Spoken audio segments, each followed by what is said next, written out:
Acho que o segundo aspecto, as pessoas também começam a fazer uma contratação sem a reflexão de entender a história. As pessoas que deram certo na minha empresa deram certo por quê? As que deram errado por quê?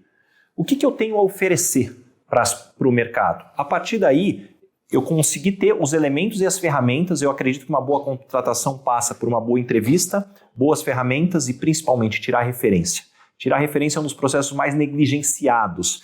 Quem aqui que estiver contratando uma babá para o filho ou para a filha vai contratar sem tirar referência? Eu acho pouco provável. Por que a gente está fazendo isso para as nossas empresas?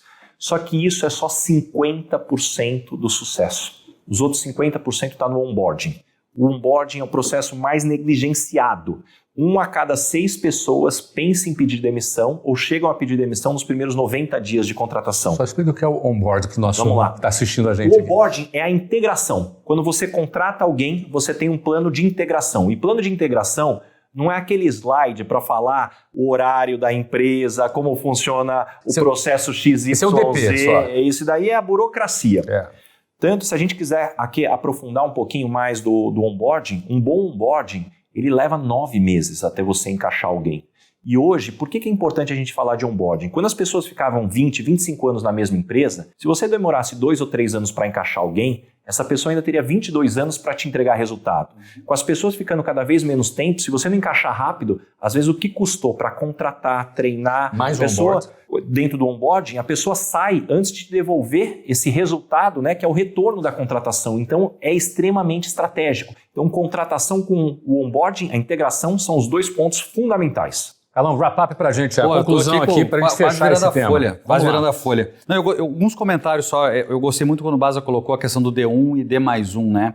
Eu quero dizer, vou traduzir aqui da minha interpretação. A gente normalmente busca um funcionário para resolver um problema pontual. A gente às vezes não pensa que se esse cara estaria com a gente no D+1. Lá na frente eu quero esse tipo de pessoa, porque às vezes as empresas erram pela necessidade de contratar rápido. E elas acabam chamando alguém para resolver um problema pontual. Tipo, eu preciso de um cara de produção, chama do jeito que for.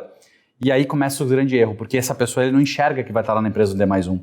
Então, às vezes, como diz a Zappos, como a Netflix, como a Container Store, o cara da Container Store falava muito, eu não lembro o nome dele, ele falava, a gente tem que contratar devagar e demitir rápido. É melhor um time ter menos gente, todo mundo dedicado, do que ter um número, digamos, confortável de pessoas, mas alguém que destoe. Porque a gente acaba puxando, né? Esse é um ponto que me veio na cabeça logo na hora. E aí um ponto, Flávio, é mais uma pergunta para ti nisso. Imagina que eu estou começando a minha empresa agora, uma empresa pequena. Normalmente a gente é ensinado, ou natureza de quem está na pequena empresa, querer contratar pessoas mais baratas no início, porque eu não posso aumentar meu custo, né? Mas aí quando o cara tem 5 ou 6 pessoas baratas que ele treinou, ele precisa botar um gestor, ele tem atrito, ele tem dificuldade. Tu enxerga que isso é uma falha, que o ideal seria ele contratar pessoas um pouco melhores no início, mesmo que é um pouco mais caro, mas essas pessoas ajudam ele a formar a empresa? Como é que tu enxerga isso? Muito bem. Primeiro é o seguinte, qual é o conceito de caro e barato? O que é caro e o que é barato? Preço e valor. Esse é o preço e valor, não é verdade? Acho que começa por aí, né? O cara pensa, eu não queria contratar ninguém que custasse mais do que X reais. Esse é um jeito errado de pensar.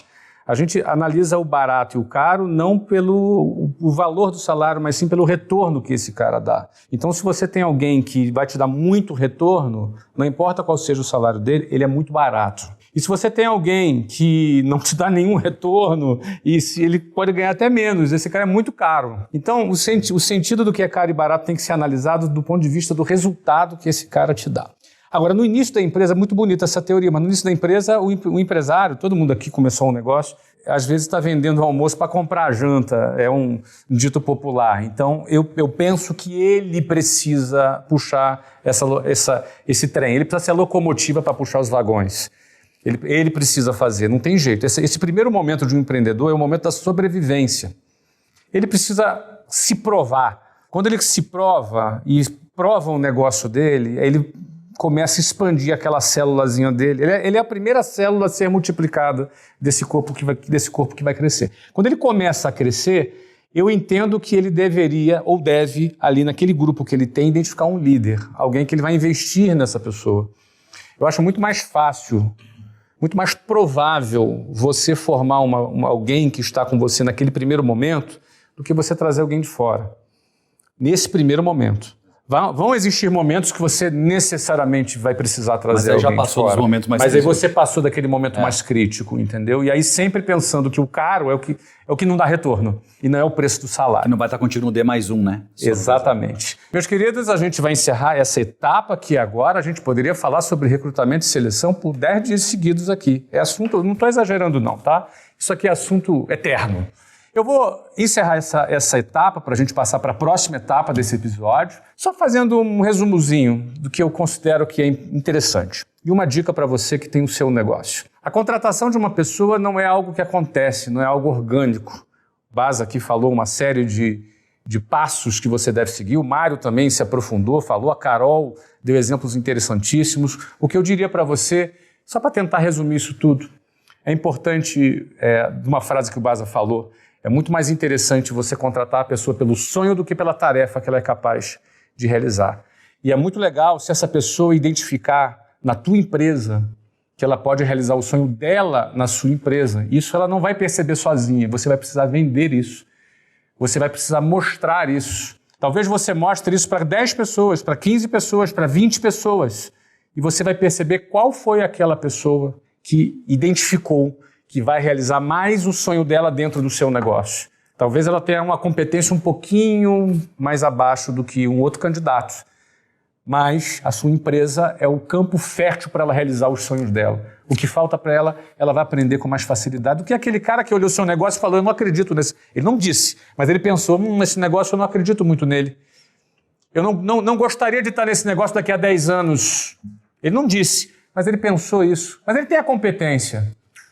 Percebe que se você identifica alguém que tem o sonho de crescer com você, esse cara pode ser muito mais interessante e te dar muito mais retorno. Eu queria só te resumir com essa dica para você agora, tá bom?